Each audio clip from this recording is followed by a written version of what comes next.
आज हम लोग विंडो एसी में गैस चार्ज करना समझेंगे और इसके अंदर गैस भरने वाले R32, क्योंकि इसमें जो गैस भरी जाएगी R32 है। इसके पहले हमने ये सामने का ग्रिल हटा लिया है इसका। इसकी जो कंपनी से पाइप आती है वो पिंच आती है, तो वहाँ पे हमें NRV वेल्डिंग करना होगा, है ना। ये स्क्रू खोलिए, सभी स्क्रू को हम ऊपर से ओपन कर लेंगे, खोल लेंगे, स्क्रू बचा के रखिए, फिर इसको टाइट भी करना है। और ऊपर का ये जो एसी का आउटर तो सबसे पहले निकाला हमने, फिर ये बाहर की जो बॉडी थी इसके ऊपर के भी स्क्रू को खोल लेते हैं। यहाँ पर देखिए बिल्कुल अभी नई एसी है, बिल्कुल इसको बाहर निकालते हैं और बिल्कुल एक एक पार्टों को देखिए बिल्कुल नई, किस प्रकार से इसके अंदर कंपनी की पाइप होती है, कैसे ज्वाइंट होता है। ये चार्जिंग लाइन है, इसी लाइन में हमें NRV लगाना होगा क्योंकि हमें गैस चार्ज करना है इसमें। अभी चार्जिंग लाइन है बिल्कुल पिंच है, यानी बिल्कुल बढ़िया कंडीशन में, नंबर 1 का ठंडा भी कर रही है। लेकिन हम इसमें वापस दोबारा से गैस चार्ज करेंगे, तो सबसे पहले ट्यूब कटर दीजिए। ट्यूब कटर से इसकी पाइप को हम काटेंगे और जो इसमें गैस है उसको उड़ाएंगे और दोबारा इसमें गैस भरेंगे। तो देखिए पाइप को काटने के लिए इसी चार्जिंग लाइन से हम गैस को उड़ाएंगे। तो चार्जिंग लाइन की जो पाइप है इसको हम काटेंगे, ट्यूब कटर को लगाया। यहाँ पे छोटा ट्यूब कटर होता तो और बढ़िया होता, लेकिन ये भी है मीडियम साइज में, ये भी छोटा ही है, समझिए ज्यादा बड़ा नहीं है। इसको क्या करना है, ऐसे घुमाना है, इस पे ट्यूब कटर को इस पाइप पे घुमाना है ऐसे। अगर ये पूरा नहीं घूम रहा है तो हम इसको आधा आधा भी घुमा सकते हैं, अगर पूरा घूम रहा है तो पूरा भी घुमा लेंगे। ऐसे थोड़ा सा टाइट करेंगे फिर घुमाएंगे, फिर थोड़ा सा टाइट करेंगे फिर घुमाएंगे, थोड़ा सा दूर ही रहिए। और यहाँ पर देखेंगे हम इसको काट करके थोड़ी सी गैस को उड़ाएंगे और जब थोड़ी सी गैस निकलना शुरू हो जाएगी तो हम उड़ाना बंद कर देंगे, रुक जाएंगे वहीं पे। ये चार्जिंग लाइन की पाइप है और हम इसको काट रहे हैं। यहां से हम ऐसे ही टाइट करते रहेंगे थोड़ा थोड़ा और इसको ऐसे काटते रहेंगे। यहां पर देखेंगे गैस उड़ रही है, पाइप ज्यादा कटी और इसके अंदर जो गैस है वो R32 है। ये जो गैस है R32 ज्वलनशील गैस भी है, इसमें आग भी लग सकती है, अगर कहीं पे चिंगारी हो, कहीं पे कोई दिक्कत हो तो ये ज्वलनशील गैस होती है, इसमें आग भी लग सकती है। ये खिड़की वगैरह तो खुले ही है ना, इधर से भी थोड़ा सा और खोल दीजिए ताकि ये गैस आराम से उड़ सके।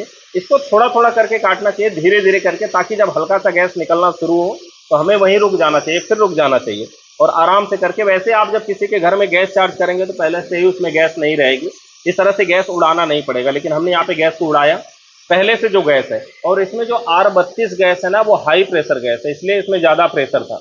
इसका जो रनिंग प्रेशर होता है 120, 130, 140 प्रेशर के करीब होता है, इसलिए इसमें थोड़ा ज्यादा गैस भरनी होती है।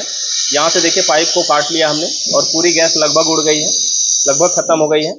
ट्यूब कटर को हटा लेते हैं और ये देखिए पाइप कट करके हमारी अलग हो गई। ये इसकी चार्जिंग लाइन है, यहाँ से पाइप को काट लिया। ये जो पाइप है इसकी जो मोटाई है ये देखेंगे काफी अच्छी क्वालिटी का है, यानी ये पाइप बढ़िया। लेकिन हमें यहाँ पे लगाना है NRV वाल्व, और जो हम NRV लगाएंगे उसमें दिक्कत ये है ना कि NRV वाल्व भी कई क्वालिटी के आते हैं। क्वालिटी का मतलब जो इसकी बॉडी है, ये परत है जो, ये मोटी होनी चाहिए, लेकिन इसकी थोड़ी सी पतली है, फिर भी हम इसको लगा रहे हैं। और यहाँ पर देखते हैं, और ये जो पिन है इसको पहले खोल लेते हैं। जब भी NRV वाल्व कहीं पे वेल्डिंग करने जाए तो अंदर की पिन को खोल लेना चाहिए। खोलने का कारण ये है, इसके अंदर रबड़ होता है, मतलब वार्सल होता है। अगर इस वाल्व को खोलेंगे नहीं तो जब गर्म होगा तो ये गर्म होने की वजह से वो वार्सल जो है, इसका जो रबड़ है वो कट जाएगा। जो रेड कलर का दिखाई दे रहा है ये रबड़ है, वो कट जाएगा, जल जाएगा, खत्म हो जाएगा, तो बाद में गैस लीक करेगी। तो इसको पहले खोल लेना चाहिए। हमने इसको यहाँ पे खोल लिया, इस पाइप में लगा करके देख ले रहे हैं। अगर ये आराम से चली जा रही है इसमें तो कोई बात नहीं है, नहीं तो इसमें हमें फ्लेयर भी बनाना पड़ेगा। तो देखते हैं इस पाइप में, देखिए ये आराम से जा नहीं रही है, तो इसको हमें फ्लेयरिंग टूल से इसको फैलाना भी पड़ेगा। पाइप जैसे साइज वगैरह यही रहती है, ये पाइप का लेंथ जो है, मोटाई, ये थोड़ी तगड़ी रहती है, मतलब हैवी क्वालिटी का NRV। ये लग गया, NRV को हमने यहाँ पे सेट कर दिया, वेल्डिंग गन और ब्रिजिंग रॉड।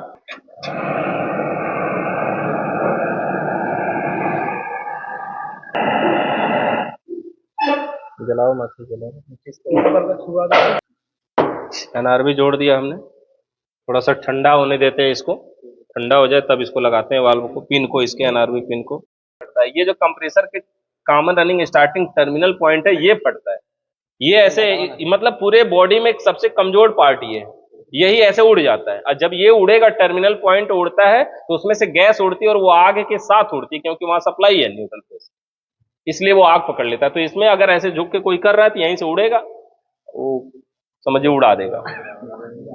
ठीक है, तो यहाँ पे देखिए ये ठंडा हो गया, NRV लगा दिया हमने। अब इसमें पिन लगा देते हैं, NRV पिन को लगा करके और पिन को बढ़िया से टाइट कर देते हैं। पिन को हमने टाइट कर दिया, अब वो ले आइए, गेज लगाते हैं और इसका वैक्यूम करेंगे। पिन को अच्छी प्रकार से हमने टाइट कर दिया यहाँ पर, ठीक है, और ये गेज लगाते हैं और इसका वैक्यूम करेंगे। वैक्यूम करने के लिए देखिए हमारा ये वैक्यूम पंप है, ब्लू वाला गेज। वैक्यूम करने के लिए ये कंपाउंड गेज है, ब्लू वाला गेज हमारा। और कंपाउंड गेज का सिरा सिस्टम में जोड़ा जाएगा। यही है ना, गेज का निचला सिरा सिस्टम में होता है, चाहे वो फ्रिज हो चाहे वो एसी हो, कोई भी सिस्टम हो, गेज का निचला सिरा सिस्टम में जोड़ा जाता है इस तरह से। ऐसे इसको हम टाइट कर देते हैं और इसका हमें वैक्यूम करना है ना। वैक्यूम पंप में इसको जोड़िए। कौन सी पाइप जोड़ेंगे इसमें वैक्यूम पंप में? ये बीच वाली, एलो वाली, बीच वाली पाइप है ना। अब देखिए, जो गेज का रेड वाला गेज है ये बंद रहेगा और जो ब्लू वाला गेज है इसका हैंडल खुला रहेगा, तभी तो वैक्यूम होगा। और अब हम वैक्यूम पंप को चालू करते हैं। किसी पाइप को जब हम ऐसे अगर काटते हैं, जब हम काटेंगे और गैस निकलेगी तो ये हमें कंफर्म है कि इसमें पहले से लीकेज नहीं है, तो हम आराम से वैक्यूम बढ़िया से करें और गैस चार्ज कर दें। गेज की सुई नीचे जा रही है, जा रही है ना? कहां तक पहुंची? 20 तक, -30 पर। ठीक है, जाना भी तो वही है -30 पे। इसका हम वैक्यूम करते हैं थोड़ी देर। इसका वैक्यूम अगर R32 गैस भर रहे हैं तो वैक्यूम कम से कम आधा घंटा करना चाहिए, 25 मिनट आधा घंटा। ठीक है, तो इसका हम वैक्यूम अब बढ़िया से करते हैं आधे घंटा तक। हैंडल को टाइट कर देते हैं इसको, चलिए ठीक है ना। वैक्यूम तो हमारा सही था, अंदर तो कोई चोक वगैरह की बात है नहीं। हैंडल को हम इसमें टाइट कर देते हैं और गेज यहाँ वैक्यूम पंप को भी बंद कर देते हैं, पाइप को खोल के निकाल लेते हैं। सुई को यहाँ पर भी देख सकते हैं, अगर यहाँ कहीं लीकेज होगा तो ये सुई प्लस में जाएगी, है ना। अगर सुई वहीं रुकी है तब तो ठीक है, अगर सुई प्लस में जा रही है तो भी समझिए लीकेज है, यानी बड़ा लीकेज। वैक्यूम करके भी हम लीकेज समझिए चेक कर सकते हैं, लेकिन ये नहीं जानेंगे कि कहाँ लीकेज है। इतना जानेंगे कि लीकेज है अगर ये सुई प्लस में जा रही है तो। बाकी अगर प्लस में नहीं जा रही है, वहां रुकी है, तो कोई दिक्कत नहीं है, मतलब ये ठीक है। ठीक है, अब हम इसमें गैस चार्ज करते हैं। हमारी सुई वहीं पे रुकी है, पूरी -30 पे नहीं है, -20 के करीब है ये। और अब हम इसमें क्या करते हैं, गैस चार्ज करते हैं। गैस चार्ज करने के लिए ये हमारे पास है रेफ्रिजरेंट सिलेंडर, इसमें हमने गैस भरवा लिया R32, यहाँ पर लिखा भी है ना R32। ये सिलेंडर के ऊपर ऐसे ही लिख लेते हैं हम। और इसमें अभी हमें गैस चार्ज करना है। थोड़ा सा एसी को आगे बढ़ाते हैं और R32 गैस चार्ज करना है। 32 का ये जो पाइप वाला था, जो वर्कशॉप, जो वैक्यूम पंप में जुड़ा हुआ था, इसको हमें कहाँ जोड़ना है? ये रेफ्रिजरेंट सिलेंडर में, यही में जोड़ेंगे। और वहां से वो जो स्लाइड रेंच है 8 नंबर वाला छोटा वाला, वही ले आइए। प्लायर दीजिए फिलहाल। प्लायर से इसको अच्छी प्रकार से टाइट कर लेंगे यहाँ पे। ठीक है, यहां से हमने अच्छी प्रकार से टाइट कर लिया। और इसका हम सबसे पहले, ये जो हमारा है एडजस्टेबल रेंच 8 नंबर का, इसके जरिए हम इसको ओपन करते हैं, खोलते हैं, ढीला करते हैं। ढीला करेंगे तो थोड़ी सी गैस पाइप से निकल करके गेज तक पहुंचेगी और गेज से हम थोड़ी सी गैस उड़ाएंगे। यही करेंगे ना। अब हम इसको उल्टा करते हैं, यहाँ पे ऐसे पकड़िए इसको। कौन सा वाल्व? नहीं नहीं, ये नहीं रहता है इसमें। इसके लिए वाल्व की आती है, इसको ओपन करने के लिए वाल्व की अलग से एक टूल्स आता है, एलन की के ही जैसा होता है। लेकिन अगर वो नहीं है तो ये स्लाई रेंच बहुत बढ़िया है, इसमें परफेक्ट बैठता है, कोई दिक्कत नहीं इसको। इसमें हम यहाँ लगाते हैं और ये बहुत ज्यादा टाइट भी होता है। अभी जैसे हम खोलेंगे, इसको ढीला करेंगे, ये ढीला भी आराम से नहीं होगा, क्योंकि ये गैस खतरनाक है, इसलिए इसको थोड़ा टाइट करके रखा जाता है। देखिए यहाँ से हमने ढीला किया थोड़ा सा, ठीक है, यहाँ से हमने ढीला किया। जब ढीला किया तो पाइप के अंदर गैस गई होगी ना, गई होगी। हम इसको वापस से टाइट कर देते हैं, क्योंकि ज्यादा गैस नहीं खोल रहे हैं, हम थोड़ा सा सावधानी से कर रहे हैं। अगर हम चाहे तो खोले रहने दे सकते हैं, लेकिन हमने ढीला करके टाइट कर दिया। अब हम यहां से गैस को थोड़ा सा, चाहे तो इस पीली वाली पाइप को यहां से ढीला करें तो भी गैस उड़ेगी, और चाहे तो ये रेड वाला हैंडल ढीला कर दे तो भी उड़ेगी। यही है ना, ये हमारी पाइप है, तो यहां से भी हमारी गैस उड़ सकती है। देखो अगर आई होगी गैस तब, तो देखो यहां से गैस आई है, हमारी गैस उड़ रही है इस तरह से। हम इसको ढीला करके थोड़ी सी टाइट कर दिए। अब हम इसके हैंडल को, जो हमारा कंपाउंड गेज वाला हैंडल है, इसको ढीला करते हैं।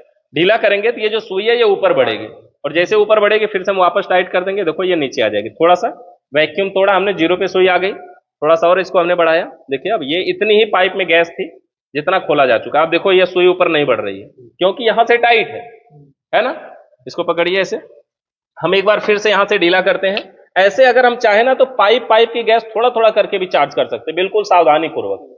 मतलब थोड़ा सा फिर खोल के और फिर बंद कर ले, खाली पाइप में गैस आएगी, फिर उतना गैस खाली हैंडल को खोल करके हम बढ़ाएंगे। या तो फिर अगर हम चाहें तो ये हैंडल को ढीला कर दें, हैंडल को ढीला कर दिया और यहीं से गैस को हम कंट्रोल करें। समझ रहे हैं ना, यहां से भी कर सकते हैं, यहीं से हम गैस को कंट्रोल कर सकते हैं। यहां से देखो हम ढीला करेंगे हैंडल को, यहां ढीला करेंगे, वहां सुई ऊपर बढ़ेगी, और फिर से हम इसको टाइट कर देते हैं।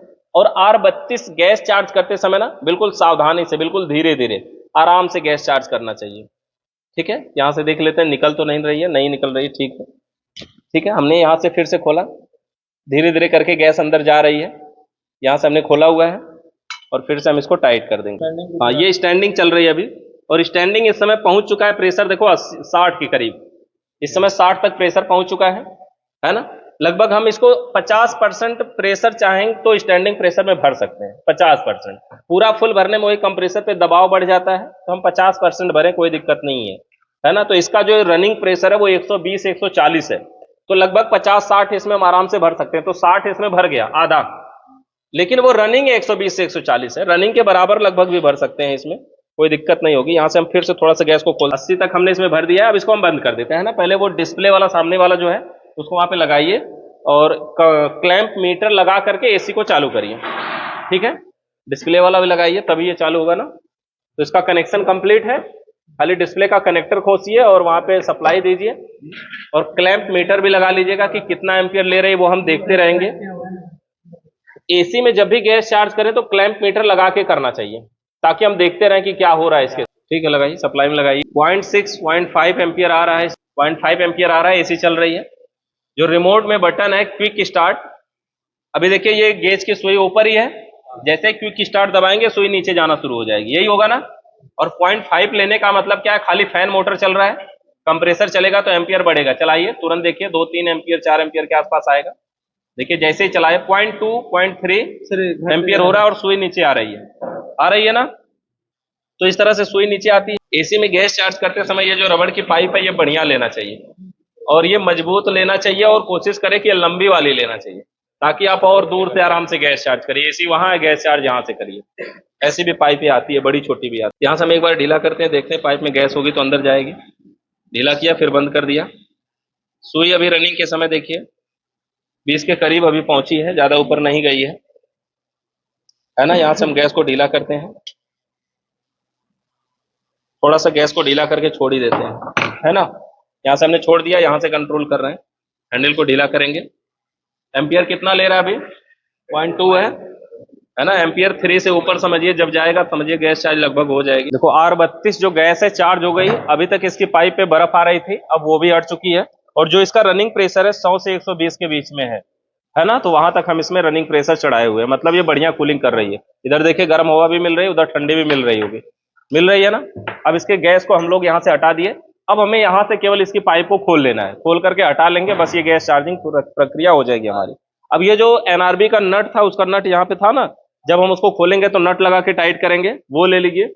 और इसको जब नट को हम खोलेंगे ना तो हाथ के ऊपर एक तौलिया लगा लेना, ताकि जब हम खोलेंगे तो यहाँ से गैस उड़ेगी, और वो गैस अगर डायरेक्ट हाथ पे लगी तो हाथ में छाले भी पड़ सकते हैं, मतलब तेजी से निकलती है। जब इसको खोलेंगे तो गैस निकलेगी, गैस जब निकलेगी तब भी खोलते रहेंगे, क्योंकि जैसे पिन थोड़ी सी दबी होगी तो गैस निकलती रही, जब पूरा खोल लेंगे तो नहीं निकलेगी, मतलब आधा खुलेगा तब गैस निकलेगी। तो इसलिए वहां पे एक तौलिया है, हाथ पे रख लीजिए, और इसको खोलने से पहले वो हमारे पास नट भी होना चाहिए। हाँ, ये नट जब वो खुल जाएगा तो हम पिन को बढ़िया टाइट करके फिर इसको टाइट कर देंगे। ठीक है, नहीं, इसको अगर रनिंग के समय में हम खोलते हैं तो एक और फायदा है, स्टैंडिंग में जो प्रेशर है वो हाई प्रेशर होता है ज्यादा, और रनिंग में थोड़ा सा कम है ना उसकी अपेक्षा, क्योंकि स्टैंडिंग में होगा तो 250 के बराबर दबाव होगा, और रनिंग के समय में थोड़ा कम दबाव है, इसलिए रनिंग के टाइम में खोले तो यहाँ से गैस थोड़ा कम निकलेगी, लेकिन थोड़ा इससे बच करके खोलना। खोलो, तेजी से खोलो, खोलते रहो बस। देखिए, है ना। अगर ये तौलिया यहाँ पर हम लोगों ने लगाया, यहाँ पे ग्लव्स भी लगा सकते हैं, पिन को लगा के टाइट। अगर हम चाहें तो पहले पिन को भी देख लें कि कहीं इसमें कोई दिक्कत तो नहीं है, इसको हम बढ़िया से टाइट कर देंगे। अगर लीक हो रहा है तो, अब लीक नहीं हो रहा है, फिर इसको लगा करके टाइट कर देंगे। अच्छा, ये पत्ती इधर तक निकली है, हाँ, क्यों नहीं बंद कर सकते। अच्छा, रिमोट से खाली फैन बंद करना है, कंप्रेसर नहीं, ऐसा नहीं है। ऐसी जरूरत कब पड़ेगी किसी को कि कंप्रेसर चल रहा हो और पंखा न चलाना हो, ऐसी जरूरत पड़ेगी किसी को क्या, किस लिए पड़ेगी? नहीं, ऐसा नहीं है। खाली कंप्रेसर बन सकते हैं, पंखा चलता रहे ऐसा हो सकता है, लेकिन पंखा बंद हो जाए कंप्रेसर चलता रहे ये नहीं हो सकता। ठीक है ना। एकदम देखो, एम्पियर जितना नई पे हम लोगों की थी लगभग वही आ रहा है, उसी के आसपास, थोड़ा उससे ज्यादा लग रहा है ना। और हमारा कूलिंग भी बढ़िया नंबर 1 का आ रहा है, हीटिंग भी बढ़िया आ रहा है। तो इस हिसाब से हम R32 गैस चार्ज करेंगे। कूलिंग हाँ यहाँ पे भी आ रही है क्या, दोनों साइड की हवा को महसूस करिए, देखिए एकदम 1 नंबर कूलिंग।